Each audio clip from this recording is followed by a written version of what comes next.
Hello everyone, welcome back to the channel. So this is part number 5 of journal entries.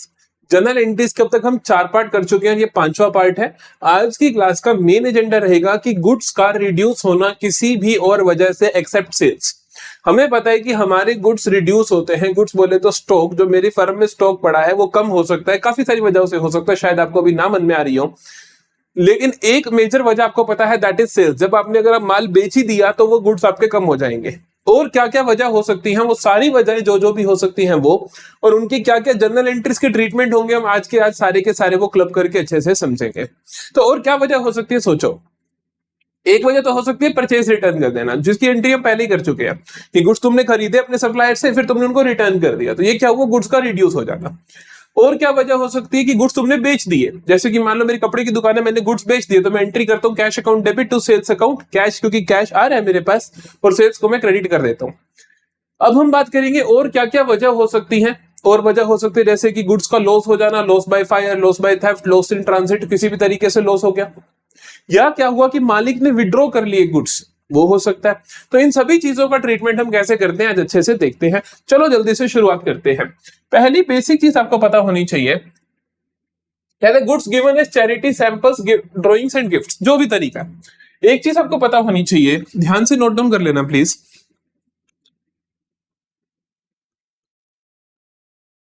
Reduction in, या reduction से better word है decrease in goods for reason other than, किसके अलावा भला, other than sales. कोई भी reason हो, अगर आपके गुड्स रिड्यूस हो रहे हैं सेल्स के अलावा किसी और पर्पस की वजह से, तब आप क्या करते हो, then purchases account is credited, तब आप क्रेडिट कर देते हो परचेजेस अकाउंट को। क्या कर देते हो आप, अगर आपने बेचे तो आप क्या करते हो, सेल्स अकाउंट को क्रेडिट करते हो। लेकिन किसी भी और वजह से अगर आपके गुड्स रिड्यूस हो रहे हैं तो आप क्या करोगे, परचेजेस अकाउंट को क्रेडिट कर दोगे। आप बोलोगे परचेजेस को क्रेडिट करने का मतलब क्या होता है, पहले ध्यान से सुनो। परचेजेस की अगर हम नेचर देखें, अगर परचेजेस की हम नेचर देखें तो भाई परचेजेस की नेचर होती है एक्सपेंस की, कि हम इसको अपना खर्चा मान के चलते हैं। जो भी गुड्स आपने खरीदे हैं हम उसको खर्चा मान के चलते हैं कि हम इसको कल को बेचेंगे तो ये हमारा खर्चा हो गया। लेकिन अगर तुमने किसी बेचने के अलावा किसी और पर्पस से वो दे दिए तो हम कहते हैं कि हमारा खर्चा भी कम हो गया, वो हमारा खर्चा नहीं है, क्योंकि वो पर्पस बेचना नहीं था। तो इसीलिए हम क्या कर देते हैं, जब एक्सपेंस रिड्यूस होता है तो वो क्रेडिट होता है, तो हम परचेसेस को यहां पर क्या कर देते हैं, रिड्यूस कर देते हैं, परचेसेस को हम क्रेडिट कर देते हैं। लॉजिक समझ आ गया। अब कोई भी पर्पस हो, कोई भी पर्पस हो, जैसे उसने कहा goods given as charity, goods given as samples, goods taken as drawings, goods were given to as gifts to the, किसी भी चीज को, किसी भी बंदे को आपने गिफ्ट दे दिए, इन सब के केसेस में क्या ट्रीटमेंट होगा, ध्यान से देखो। गुड्स गिवन एज चैरिटी को आप डोनेशन बोल देते हो, तो आप डोनेशन को डेबिट कर दोगे, क्योंकि आप बोलोगे डोनेशन नाम का मेरा एक्सपेंस है, तो डोनेशन खर्चा हो गया। या तुमने ऐसा सैंपल बांट दिया तो आप बोलोगे एडवर्टीजमेंट का एक्सपेंस हो गया, सैंपल्स बांट देना। तो ड्राइंग्स है तो ड्राइंग्स को डेबिट कर दो, क्योंकि ड्राइंग्स जब बढ़ती हैं तो डेबिट होती हैं। गिफ्ट के रूप में किसी को दे दिया तो आप इसको, कई बार स्टाफ को गिफ्ट दे देते हैं, तो हम स्टाफ को गिफ्ट देने को हम बोलते हैं स्टाफ वेलफेयर। ये वर्ड आप लिख लो कि स्टाफ को अगर गिफ्ट दे दिया तो स्टाफ वेलफेयर। इनमें से कोई भी अकाउंट डेबिट हो जाएगा। क्रेडिट तुम्हें पता ही है क्या होना है, क्रेडिट तुम्हें पता ही है क्या होना है, क्रेडिट कर दोगे परचेसिस अकाउंट को। बोलो समझ आई बात। गुड्स का रिड्यूस होना किसी भी और वजह से हम क्या करते हैं, परचेसेस को क्रेडिट कर देते हैं और उस वजह को डेबिट कर देते हैं, क्योंकि हम बोलते हैं वो खर्चा हुआ। हमने अगर किसी को सैंपल बांट दिए तो हम कहेंगे ये खर्चा क्या है, एडवर्टीजमेंट का खर्चा है, और हम परचेसेस को रिड्यूस कर देते हैं। हम कहते हैं कि परचेसेस को रिड्यूस इसलिए करते हैं क्योंकि वो परचेसेस का खर्चा नहीं है, वो रिड्यूस हो गया। समझ आती है बात। चलो जी, अब जल्दी से इसके क्वेश्चंस देख लेते हैं, अच्छे से क्लियर हो जाएगा। पहला सवाल कहता है, Amit withdrew goods costing 5,000 from the business. Amit ने विड्रू करे 5,000 के गुड्स फ्रॉम द बिजनेस। अगर मालिक ने विड्रू करे हैं तो हम एंट्री क्या करते हैं, देखो हम एंट्री क्या करते हैं, ड्राइंग्स, अकाउंट्स अफेक्टेड कौन कौन से हैं, एक तो ड्राइंग्स, और दूसरा क्या है, गुड्स कम हो रहे हैं। गुड्स कम होने को आप क्या बोलते हो, परचेजेस। रिड्यूस होना मतलब क्रेडिट, ड्राइंग्स का बढ़ना मतलब डेबिट, तो एंट्री क्या हो जाएगी आपके पास, drawings account debit to purchases account. आई बात समझ? कितने की है ये, 5000 की है तो आप 5000 लिख दोगे, एज सिंपल एज दैट। अगला देखें, अगले में मुझे कहता है कि goods costing 10,000 were distributed as free samples. 10,000 के गुड्स मैंने फ्री सैंपल से बांट दिए। फ्री सैंपल का मतलब क्या होता है, एडवर्टीजमेंट होता है। तो आप इसको क्या लिखोगे, एडवर्टीजमेंट एक्सपेंस। तो यहाँ पे खाते इन्वॉल्व कौन कौन से हैं, एक तो एडवर्टीजमेंट एक्सपेंस और दूसरा क्या है, गुड्स रिड्यूस हो रहे हैं तो परचेजेस। परचेजेस रिड्यूस मतलब क्रेडिट, एडवर्टीजमेंट एक्सपेंस इंक्रीज होना मतलब डेबिट। जर्नल एंट्री क्या होगी, जर्नल एंट्री होगी advertisement expense account debit to purchases account. As simple as that. क्या आएगा, advertisement expense account debit to purchases account. Amount कितना आ जाएगा, 10,000 10,000। बोलो कोई प्रॉब्लम। इसी तरीके से अगला है, कहता है कि goods costing 15,000 were distributed among employees, sale value 17,000। तुमने क्या करे, 15,000 कॉस्ट के गुड्स अपने एम्प्लॉइज में बांट दिए जिनकी सेल वैल्यू 17,000 थी। हमेशा ध्यान रखना इस तरीके से, जब भी कोई केस आए, कभी भी आपको कहे कि हमने खुद के गुड्स यूज कर लिए अपना फर्नीचर बनाने में, भी वो भी एंट्री करवाता हूं मैं, या खुद के गुड्स हमने बांट दिए, हमने खुद के गुड्स विड्रॉ कर लिए मालिक ने, या खुद के गुड्स को हमने सैंपलिंग में बांट दिया, ये सब कुछ एट कॉस्ट हम लिखते हैं। क्यों, क्योंकि जब माल खरीदा था उसी रेट पे लिखोगे ना। माल खरीदा किस रेट पे था, दैट वाज कॉस्ट प्राइस। क्योंकि जब आप परचेजेस को रिड्यूस कर रहे हो, परचेजेस को क्रेडिट कर रहे हो, तो परचेजेस को क्रेडिट उतने अमाउंट से करोगे जितने से परचेजेस को आपने डेबिट किया था जब माल खरीदा था। तो खरीदा तो कॉस्ट पे था, खरीदा सेल वैल्यू पे नहीं था, सेल वैल्यू पे तो बेचते हो, तो खरीदा कॉस्ट पे था। रिड्यूस करना है तो किसको रिड्यूस करोगे, कॉस्ट को ही रिड्यूस करोगे। तो मेरे पास तीसरे केस में मैं क्या करूंगा, मैंने क्या करा, इंप्लॉइज में बांट दिया, तो मैंने आपको बोला इंप्लॉइज में बांट देने को आप स्टाफ वेलफेयर लिखते हो, इंक्रीज हो जाएगा क्योंकि ये भी आपका खर्चा है, और परचेजेस रिड्यूस हो जाएगा।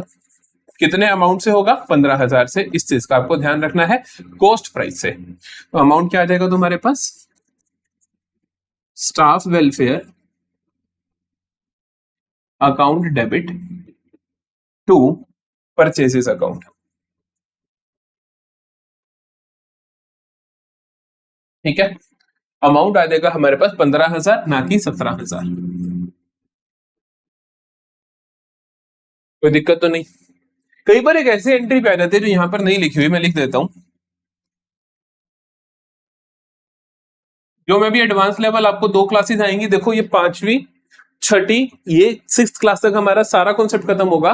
फिर 7th और 8th 2 क्लासेस 40 एंट्रीज की आएंगी, जहां पर मैं आपको करवाऊंगा एडवांस लेवल एंट्रीज पूरी जनरल की, ताकि जनरल का कोई भी क्वेश्चन बाहर से ना रहे। तो यहाँ पे हमारे पास goods costing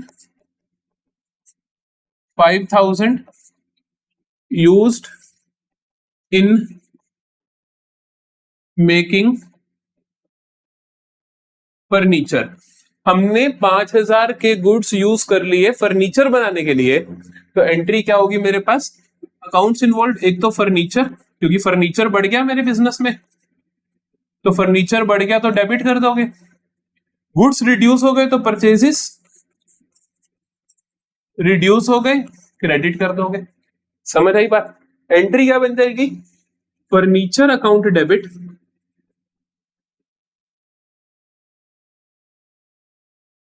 to purchases account. कितने के करें, 5,000 के, 5,000 5,000। सॉर्टेड है कहानी। तो मतलब समझ आया, हम अपने गुड्स का यूज करके अपने बिजनेस में कुछ भी कर रहे हैं तो हम क्रेडिट किसे कर देंगे, परचेजेस को डेबिट कर देंगे। जो भी वो चीज है, फर्नीचर बनाया तो फर्नीचर, ड्राइंग्स हुई तो ड्राइंग्स, स्टाफ वेलफेयर हो तो स्टाफ वेलफेयर, एडवर्टीजमेंट के लिए बांटे तो एडवर्टीजमेंट एक्सपेंस डेबिट हो जाएगा। बात समझ आ गई। नेक्स्ट पे चलते हैं, अब बात करेंगे हम इंश्योरेंस रिलेटेड एंट्रीज, क्योंकि ये बहुत बहुत इंपॉर्टेंट चीजें हैं कि when goods are lost by fire, theft, in transit या किसी भी वजह से गुड्स लॉस्ट हो जाए तो उसकी एंट्री कोई दिक्कत नहीं है, वो तुम सीख चुके हो।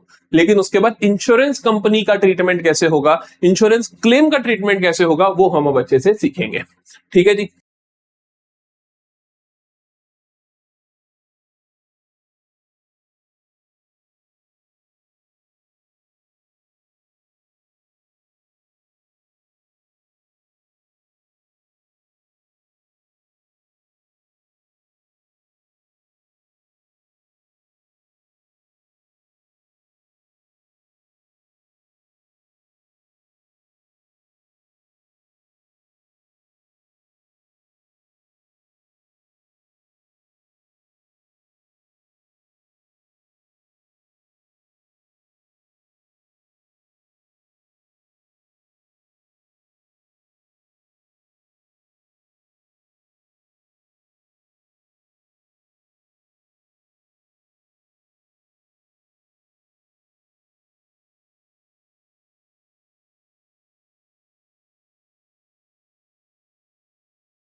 सो देखो, गुड्स लॉस्ट बाय फायर हो, गुड्स लॉस्ट बाय ट्रांजिट हो, गुड्स लॉस्ट इन थेफ्ट, कुछ भी कोई भी वजह हो, आप क्या करोगे, लॉस बाय फायर या फ्लाफला कुछ भी, या फ्लाफला कुछ भी, ये खाता इन्वॉल्व होगा। और दूसरा खाता इन्वॉल्व होगा आपके पास परचेसेस का। परचेसेस, गुड्स रिड्यूस हो रहे हैं, आपको पता है परचेसेस को रिड्यूस करोगे, क्रेडिट करोगे। लॉस बाय फायर या लॉस बाय कुछ भी, अब आपको पता होना चाहिए लॉस का खाता क्या होता है, लॉस या एक्सपेंस इंक्रीज होने पे डेबिट होता है। तो ये लॉस हो रहा है तो इंक्रीज हो रहा है तो आप डेबिट कर दोगे, एंट्री बन गई आपके पास loss by something to purchases account. ये बहुत सिंपल सी एंट्री है। लेकिन इंश्योरेंस के ट्रीटमेंट कैसे होंगे उसके लिए हम क्वेश्चन देखेंगे, तभी हमारे को अच्छे से समझ आएगी। इस पूरे सिनेरियो के अंदर, इस पूरे क्वेश्चन के अंदर, इन 4 एंट्रीज के अंदर मैंने सारे सिनेरियो कवर कर दिए हैं कि इंश्योरेंस का ट्रीटमेंट आपको किस तरीके से वो दे सकता है, वो हर चीज यहाँ पे आपको देखने को मिल जाएगी। ठीक है, देखो पहला कहते हैं goods costing 25,000 lost by fire. देखो कोई भी इवेंट होगा इसी सीक्वेंस में होगा, पहले गुड्स की लॉस होंगे, फिर उसके बाद आप इंश्योरेंस कंपनी के पास इंश्योरेंस मांगने जाओगे, फिर इंश्योरेंस कंपनी वो एग्जामिन करेगी और बोलेगी हाँ जी आपका इतना क्लेम बनता है, फिर इंश्योरेंस कंपनी आपको पैसे दे देगी। यही 4 चीजें होनी चाहिए। कोई भी बंदा समझ सकता है कि मेरे गुड्स को कुछ हुआ तो मैं क्या करूंगा, पहले तो कहूंगा ये लॉस हो गया, फिर मैं इंश्योरेंस कंपनी का भागा भागा जाऊंगा, भैया भैया भैया क्लेम दे दो, क्लेम दे दो। इंश्योरेंस कंपनी कहेगी कि अरे ऐसे कैसे दे दूं, रुक तो जा, थोड़ा थम जा भाई। तो इंश्योरेंस कंपनी कहेगी कि थोड़ा समय दीजिए, फिर कुछ समय बाद इंश्योरेंस कंपनी बोलेगी नहीं मैं नहीं देती तेरे को, तूने 50,000 का क्लेम मांगा, झूठ बोल रहे हो, 40,000 का नुकसान है। इंश्योरेंस कंपनी कहती है मैं इतने का क्लेम दूंगी। पहले इंश्योरेंस कंपनी कहेगी मैं इतने का क्लेम दूंगी, तो मैं एक्सेप्ट करोगे, उसके बाद इंश्योरेंस कंपनी पैसे ट्रांसफर कर देगी। ये हुई कहानी। इस सारी कहानी की एंट्रीज हम देख लेते हैं। देखो भाई, goods costing 25,000 lost by fire, पहला इवेंट समझो कि जब गुड्स का लॉस होता है हम उसको अपने खातों में रिकॉर्ड करते हैं। हम ये थोड़ी वेट थोड़ी करेंगे कि कब इंश्योरेंस कंपनी पास जाएंगे, कब वो पैसा देगी, ये तो इस प्रोसेस में लग गए 2 महीने, क्या मैं तब तक अपनी बुक्स में रिकॉर्ड ना करूं कि लॉस हुआ है? रिकॉर्ड करूंगा। तो रिकॉर्ड कैसे करूंगा, देखो मैं कहूंगा goods costing 25,000 lost by fire, तो 2 खाते इन्वॉल्व है, एक तो लॉस बाय फायर और दूसरा परचेसेस। ठीक है, लॉस बाय फायर लॉस है इसीलिए डेबिट होगा, परचेजेस रिड्यूस हो रहे हैं इसीलिए क्रेडिट होगा। जनरल एंट्री क्या बनेगी, जनरल एंट्री बनेगी पहले इवेंट की loss by fire account debit to purchases account. आई बात समझ? कितना है भला, 25,000 के गुड्स लॉस हुए तो 25,000 आप लिख दोगे। Got it? अगला देखो, अबव गुड्स वर इंश्योर्ड। मेरे को पता चलता है फ्ला तारीखों की भैया ये गुड्स तो इंश्योर थे। Good above goods were ensure का मतलब ये होता है कि उस दिन तुम इंश्योरेंस कंपनी के पास पहुंच गए। मैं जैसे ही इंश्योरेंस कंपनी के पास जाऊंगा मैं अपने मन में एक दिलासा लेकर जाऊंगा कि भाई मेरे गुड्स तो इंश्योर्ड है, मेरे को तो कुछ नुकसान हुआ ही नहीं, ये तो जितना भी नुकसान हुआ सारे का सारा इंश्योरेंस कंपनी से पैसा ले लेना है मैंने, कि जितना भी नुकसान हुआ है सारे का सारा इंश्योरेंस कंपनी से ले लूंगा। तो मैंने क्या करा, मैंने दूसरे नंबर पे दो खातों को इन्वॉल्व करा, मैंने कहा एक तो लॉस बाय फायर, अब मैं लॉस बाय फायर को रिड्यूस कर दूंगा, कहूंगा कि लॉस बाय फायर तो हुआ ही कहां है, ये सारा कुछ तो इंश्योर करवा रखा था मैंने, तो इंश्योरेंस कंपनी देगी, और साथ ही मैं इंश्योरेंस कंपनी को अपना डेटर बना दूंगा, नहीं समझे? मैं कहूंगा कि इंश्योरेंस कंपनी मेरी क्या बन गई, डेटर बन गई, तो डेबिट कर दूंगा कि इससे पैसा लेना है, और लॉस बाय फायर मेरा रिड्यूस हो गया, क्रेडिट कर दूंगा। एंट्री क्या बनेगी देखो, एंट्री बनेगी, एंट्री बनेगी insurance company account debit to loss by fire account. एक बार आराम से पूरा कॉन्सेप्ट समझ लेना, उसके बाद कोई टिप्पणी करना, ये मत सोचना सर ये एंट्री कहीं नहीं होती किताब में, गलत कर रहे हो। अब गलत नहीं कर रहा हूं मैं, अभी तुम्हें समझा दूंगा कि बुक किस तरीके से लिखेगी। ये समझो पहले कि इंश्योरेंस कंपनी से तुम जैसे ही पता चला गुड्स वर इंश्योर्ड, तुम कहोगे इंश्योरेंस कंपनी भाई साहब आइए पैसा दीजिए, पैसा दीजिए। तीसरे नंबर पे क्या होता है, इंश्योरेंस कंपनी बोलती है insurance company accepted claim of 20,000, insurance company कहती है मैं नहीं देती 25,000, मैं नहीं देती 25,000, जब हुआ ही नुकसान 20 का है, हुआ कितने का भी हो, तुम्हारे हिसाब से 25 का ही हुआ, या हो सकता है इंश्योरेंस कंपनी ने कह रखा होगी 80% का क्लेम ही मैं दूंगी, तो इंश्योरेंस कंपनी बोलती है जो भी सारा कुछ कर करा के मैं 20,000 का क्लेम ही दूंगी। अब सोचने की बात है, तुमने पिछली एंट्री में क्या करा, तुम तो बड़े खुश होकर गए थे इंश्योरेंस कंपनी से पूरा पैसा आ जाएगा, इंश्योरेंस कंपनी को तुमने अपना डेटर बना दिया 25,000 से, लेकिन अब पता चलता है कि इंश्योरेंस कंपनी 25,000 नहीं देगी, इंश्योरेंस कंपनी कितना देगी, 20,000। तो तुमने पिछली एंट्री में क्या किया था, तुमने कहा था लॉस बाय फायर मैंने रिड्यूस कर दिया सारे का सारा, लेकिन अब तुम कहोगे नहीं भैया 5,000 का लॉस हुआ है क्योंकि इंश्योरेंस कंपनी 5,000 दे नहीं रही, तो मैं यहां पर क्या करूंगा, दो खाते इन्वॉल्व करूंगा, फिर से बहुत ध्यान से सुनना, दो खाते इन्वॉल्व करूंगा, फिर से लॉस बाय फायर को बढ़ा दूंगा 5,000 से, लॉस बाय फायर हुआ है, पहले मैंने कहा लॉस बाय फायर हुआ है, फिर मैंने कहा नहीं हुआ क्योंकि इंश्योरेंस कंपनी दे देगी, लेकिन इंश्योरेंस कंपनी ने अब रोनी कर दी, कहती नहीं मैं तो 5,000 कम दूंगी, आपने कहा लॉस हो गया। पर दूसरा आप क्या करोगे, इंश्योरेंस कंपनी को रिड्यूस करोगे, क्रेडिट करोगे 5,000 से, जनरल एंट्री क्या होगी, जनरल एंट्री होगी loss by fire account debit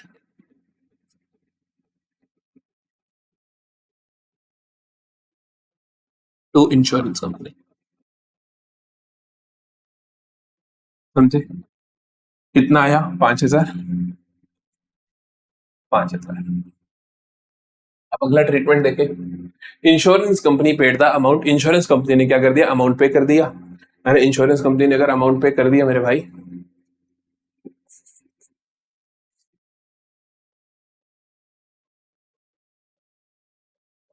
insurance company ने अमाउंट पे कर दिया, तो इंश्योरेंस कंपनी अब क्या होगी, अभी देखो अभी तक क्या है, इंश्योरेंस कंपनी को तुमने 25,000 से डेटर बनाया, फिर इंश्योरेंस कंपनी को 5,000 से रिड्यूस कर दिया, तो अभी भी इंश्योरेंस कंपनी तुम्हारे खातों में 20,000 से डेटर है। क्या बोला मैंने, इंश्योरेंस कंपनी को तुमने 25,000 से डेटर बनाया, फिर 5,000 से रिड्यूस कर दिया, लेकिन इंश्योरेंस कंपनी अभी भी तुम्हारे खातों में 20,000 से डेबिट बैलेंस लेकर बैठी है, तो वो 20,000 रिड्यूस कर दो, क्योंकि उसने पैसा दे दिया, पैसा दे दिया तो इंश्योरेंस कंपनी को रिड्यूस कर दोगे, क्रेडिट कर दोगे, कैश या बैंक को इंक्रीज कर दोगे। जनरली इंश्योरेंस कंपनी क्या होती है, बैंक में पैसा देती है, तो बैंक को इंक्रीज कर दोगे, डेबिट कर दोगे। जनरल एंट्री क्या होगी, bank account debit to insurance company, तो कितना आ जाएगा, 20,000, क्योंकि 20,000 का उन्होंने एक्सेप्ट किया था, तो 20,000 की वो पेमेंट करेंगे। ये होते हैं एक्चुअल ट्रीटमेंट्स टाइम वाइज, जिस जिस तरीके से जो जो चीज होगी उसके हिसाब से ये ट्रीटमेंट्स आपके एज इट इज आपकी किताबों में देखने को मिलने चाहिए, आपकी बुक्स में, बुक्स में मतलब जनरल एंट्री की बुक्स में, जो आप जनरल बना रहे हो एक बिजनेस की। इन रियलिटी क्या होता है, इन रियलिटी क्या होता है, जनरली आपको जो ट्रांजैक्शन मिलती है अपनी बुक्स में, इन दोनों को क्लब कर दिया जाता है, इन दोनों को क्लब करके आपको ट्रांजैक्शन मिलती है। आपको इस तरीके से किताब में देखने को मिलता है कि गुड्स लॉस्ट बाय फायर 25,000, आप पहली एंट्री करते हो lost by fire to purchases, अगली एंट्री आप क्या करते हो, अगली एंट्री आपको बोल दिया जाता है कि out of which insurance company accepted, ऐसा लिख देते हैं, ऐसे लिखते हैं, देखो ऐसे लिखते हैं, goods were insured and company accepted claim of 20,000, ठीक है। पहला तो आता है कि goods were lost by fire इतने, तो आप एंट्री करते हो lost by fire to purchases. अगले में क्या करता था, इन दोनों केसेस को क्लब कर देता है। एक में तो हमने कहा था गुड्स वर इंश्योर्ड, तो हमने ये एंट्री करी। अगले में कहा था कि इंश्योरेंस कंपनी ने इतना क्लेम एक्सेप्ट करा, तो हमने ये एंट्री करी। अब वो इकट्ठा बोल देता है goods were insured and company accepted claim of 20,000, तो आप क्या करोगे इसकी एंट्री इकट्ठे में? आप कहोगे कि ठीक है, इंश्योरेंस कंपनी को तो मैं क्या कर सकता हूं, सिर्फ और सिर्फ 20,000 से ही डेटर बनाऊंगा, है ना। इंश्योरेंस कंपनी को तो 20,000 से डेटर बनाऊंगा क्योंकि उसने उतना ही क्लेम एक्सेप्ट करा है। और क्या, लॉस बाय फायर को मैंने 25,000 से डेबिट करा था, तो क्रेडिट किसको कर दूंगा, लॉस बाय फायर को। क्योंकि कहूंगा कि लॉस बाय फायर को रिड्यूस कर दूंगा 20,000 से। पहले 25,000 से इंक्रीज किया था लॉस बाय फायर को, 20,000 से रिड्यूस कर दूंगा क्योंकि 20,000 का क्लेम इंश्योरेंस कंपनी दे रही है। तो इन दोनों को क्लब करके एक ही एंट्री पास होगी जिसका नाम होगा insurance company account debit to loss by fire. Question चाहे तो किसी मर्जी चीजों को यहाँ पे क्लब कर देगा, आप उस हिसाब से एंट्रीज पास कर देना, आंसर कभी गलत नहीं होगा आपका। 20,000 20,000, ठीक है। जैसे ही मैंने इन दोनों ट्रांजेक्शन्स को क्लब करा तो वो एंट्री बन गई, और अब यहाँ पे एक्चुअली में क्लब करके देख लो तब भी यही बनेगी, सेम तब भी यही बनेगी। क्यों? क्योंकि आपने insurance to loss by fire 25-25 किया, फिर लॉस टू इंश्योरेंस 5-5 कर दिया, तो ये उल्टा ही करा ना, loss by fire debit loss by fire credit. तो ये 5,000 माइनस कर दो, ये 5,000 उसमें से माइनस कर दो, तब भी एंट्री क्या बनी, 20,000 की एंट्री बन गई। तो insurance company to loss by fire 20,000 बन गई। डायरेक्टली आप इस तरीके से भी कर सकते हो। जनरली बुक्स में क्वेश्चन, पेपर में क्वेश्चन इस तरीके से आता है, तो आपको पता होना चाहिए। क्लब करके आ जाए तो आप क्या करोगे, इस तरीके से एंट्री करके आ जाओगे, इंश्योरेंस कंपनी को अपना डेटर बना दोगे, और उतने ही अमाउंट से, जितने अमाउंट से उन्होंने अपना क्लेम एक्सेप्ट किया है, उतने से आप क्या करोगे, लॉस बाय फायर को रिड्यूस करके आ जाओगे। समझ आया इंश्योरेंस का ट्रीटमेंट? तो फिर हमने एक बहुत जबरदस्त ट्रीटमेंट आज की क्लास में खत्म किया, दैट इज इंश्योरेंस क्लेम किस तरीके से एक्सेप्ट होता है। एक एक चीज को अच्छे से लिख लेना। और हमने किया कि गुड्स का रिड्यूस होना किसी भी वजह से कैसे कैसे आप ट्रीट करोगे। मिलेंगे अगली क्लास में, और अगली क्लास में कॉन्सेप्ट वाइज इस चैप्टर को खत्म करेंगे। फिर 2 क्लासेस आएंगी, 20 जनरल एंट्रीज की 2 क्लासेस, जहां पर मैं आपको एडवांस लेवल जनरल करवा रहा हूँ। Thank you for watching, bye bye.